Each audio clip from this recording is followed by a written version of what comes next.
Selamat sore. Hari ini saya akan melanjutkan lagi materi tentang perempuan perupa di 1500 sampai dengan 2000-an. Di 1900 ada beberapa yang penting: Art Nouveau, Fauvisme, Cubisme, Surrealisme, Abstract Expressionism, dan Modernisme.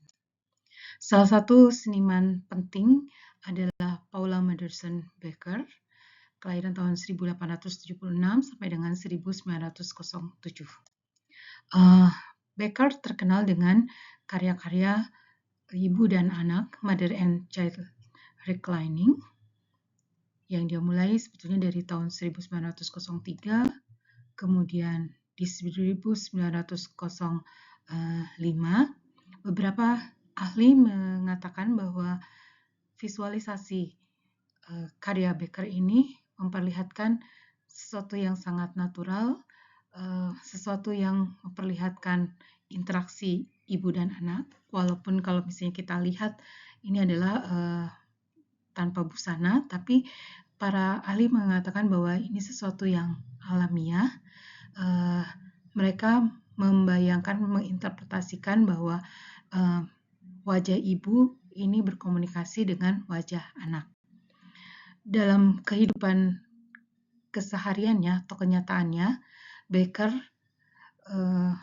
baru memiliki anak di tahun 1907. Dia melahirkan seorang putri dan dia mengalami penurunan kesehatan pada saat melahirkan, dan dia hanya bertahan hingga 18 hari usia anak perempuannya. Jadi cukup tragis, tapi selama ini sebetulnya memperlihatkan bahwa perempuan pelukis ini memang tertarik pada interaksi antara ibu dan anak. Mungkin kalau kalian ingat di PPT sebelumnya atau perkuliahan sebelumnya yang berkaitan dengan Mary Cassatt dan Berthe Morisot. Di sini pun dia sudah memperlihatkan bagaimana proses menyusui antara ibu dan anak. Ini mungkin kalau misalnya kita melihat dari tema-tema yang Becker tadi perlihatkan, gitu ya. Mohon maaf, kita selanjutnya melihat dari karya Natalia Gonzaroha. Dia seorang seniman yang berasal dari Rusia, memperoleh pendidikan di Moskow, kemudian dia pindah ke Paris. Dia membuat lukisan atau karya-karya yang sebenarnya berkaitan dengan kehidupan sosialis di Moskow, memperlihatkan kerja masyarakat sosial, dalam hal ini petani. Dia juga menggunakan karya litografi, teknik di dalam seni grafis. Ini beberapa karyanya. Karyanya beragam antara menampilkan aktivitas perempuan maupun aktivitas laki-laki dalam keseharian. Selanjutnya kita akan lihat Grace Kensington Smith.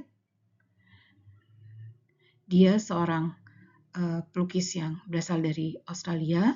Dianggap dia merupakan pelopor post-impresionis di Australia. Ini beberapa karyanya. Karyanya beragam, dari karya-karya yang menggunakan objek perempuan dan juga karya-karya yang memperlihatkan landscape atau pemandangan alam. Misalnya ini landscape at Petercoes, kemudian ini The Bridge in Cove. Jika kita perhatikan, memang yang divisualisasikan atau teknik yang gaya yang divisualisasikan oleh Smith ini memperlihatkan bagaimana post-impresionis terjadi. Selanjutnya kita akan melihat Mary Laurencin. Dia berkarya di Paris. Dia menampilkan figur-figur yang feminin, dan itu menjadi gagasannya Lawrenson. Salah satu rangkaian karyanya adalah dia menampilkan beberapa sosok sepasang kekasih yang tinggal bersamanya di salah satu apartemen, yang kemudian menjadi inspirasi dia untuk membuat karya-karya yang bisa dibilang romantis gitu ya, karena salah satu dari pasangan kekasih tersebut kemudian meninggal karena sakit gitu ya. Nah, dia menampilkan kalau kita perhatikan dari karya Mary Lawrenson ini, dia memperlihatkan warna-warna yang soft, kemudian juga dia memilih visualisasi yang tidak naturalis, tapi kita masih bisa menangkap objek-objek yang ditampilkan oleh Mary Lawrence. Kemudian ini salah satu perempuan berupa yang penting dalam sejarah seni rupa dunia, Georgia O'Keeffe. Ini salah satu karyanya yang menampilkan sosok perempuan. Kemudian Georgia O'Keeffe ini tertarik atau lebih terkenal untuk memperlihatkan objek-objek bunga. Ya, beberapa awal bunga-bunga yang dia perlihatkan masih tampak sangat realis, tapi kemudian dia mengambil nanti pada akhirnya bunga-bunga tersebut sangat esensial, gitu ya, dan beberapa kritikus menganggap bahwa bunga itu sebetulnya adalah simbolik dari gambaran O'Keeffe tentang perempuan itu sendiri. Nah, di beberapa karyanya dia juga memperlihatkan objek-objek ya seperti ini, Street New York, yang kemudian pada akhirnya sih sebetulnya kita hanya melihat bidang-bidang yang keras yang disusun dalam karyanya ini. Berikutnya adalah Frida Kahlo. Mungkin Frida Kahlo sudah cukup familiar di telinga kita. Dia adalah salah satu perempuan berupa yang masuk ke dalam wilayah surrealis yang berasal dari Meksiko, yang kemudian dia mengalami kecelakaan semasa mudanya, sehingga membuat sebetulnya bagian tubuhnya menjadi ringkih. Salah satunya menyebabkan dia tidak bisa mengandung. Dia menikah dan kemudian dia mengekspresikan perasaan dan pemikirannya melalui gaya-gaya yang surrealisme. Surrealis ya dalam pengertian ini adalah hal-hal yang mungkin berasal dari alam mimpi yang kemudian dia tampilkan.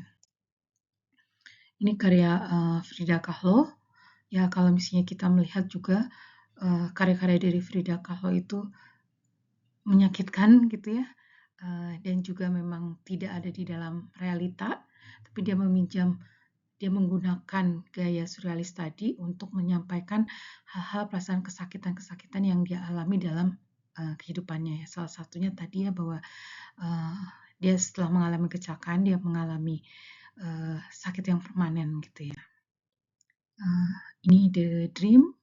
Ya, kalian bisa lihat bagaimana dari gaya surrealis tersebut ya, salah satunya adalah biasanya menampilkan hal-hal imajiner yang berkaitan juga dengan kematian, tengkorak, alam-alam mimpi gitu ya.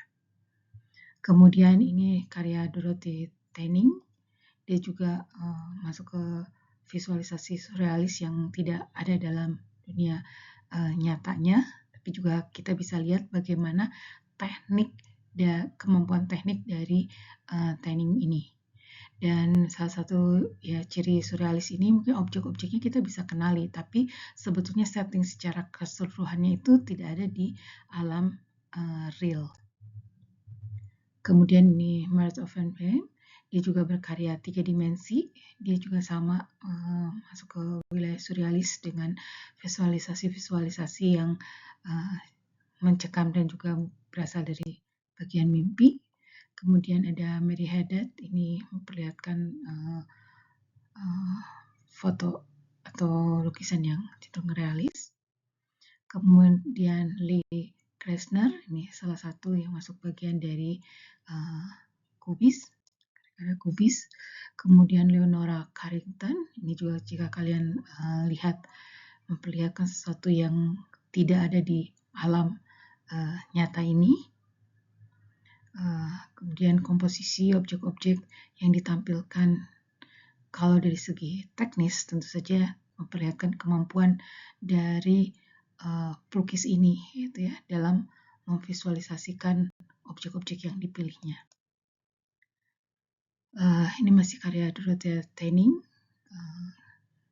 Dia menampilkan objek atau subject matter-nya secara realis, tapi kemudian komposisi yang ada sesuatu yang mungkin tidak ada di alam nyata ini, atau lebih berkaitan pada dunia-dunia mimpi, sehingga karyanya masuk ke wilayah surrealisme. Ini karya Lee Krasner, tadi balik lagi memperlihatkan bagaimana abstrak yang kemudian diawali dengan tadi kubisme, komposisi-komposisi warna, dan juga bentuk-bentuk yang menyebar tadi. Kemudian ini Celia Calderon, sosok perempuan, tetapi juga kalau kita lihat ekspresinya, ini sesuatu ekspresi yang tidak biasa, gitu ya. Karya seni yang bukan untuk menyenangkan pengamatnya, gitu ya, tapi ini seperti pesan tentang kehidupan dari subjek matternya. Kemudian ini Pauline Botti, dia di beberapa karya kolasenya. Kemudian Han Frankenthaler yang masuk ke karya-karya yang abstrak. Dan kemudian ini Paula Rego juga, Vivian Girls with China, di bagian-bagian tahun-tahun yang berkaitan juga penggambaran yang berkaitan dengan bagaimana mengkritisi persoalan-persoalan sosial.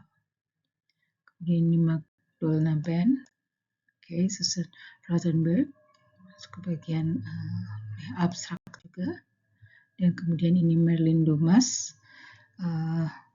membuat karya-karyanya sudah masuk ke wilayah karya kontemporer. Dia membuat beberapa karya-karya yang kemudian disampaikan secara lukisan-lukisan maupun juga instalasi. Ini Emily Waringe, dia menampilkan karya-karya abstrak. Dan ini Ophelia Rodriguez juga. Dan berikutnya Fiona Rai.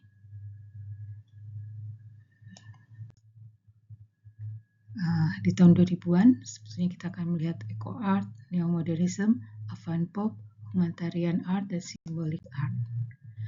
Ini salah satu karya Paloma Krosilan. Dan ini Elizabeth Peyton. Dia sebenarnya melukis beberapa yang menjadi hiperrealis, gitu ya, dari objek-objek yang ditampilkan. Dan ini terakhir karya Amy Weller. Ya, mungkin ini gambaran perkembangan karya-karya perempuan berupa yang ada di dunia. Terima kasih atas perhatian semua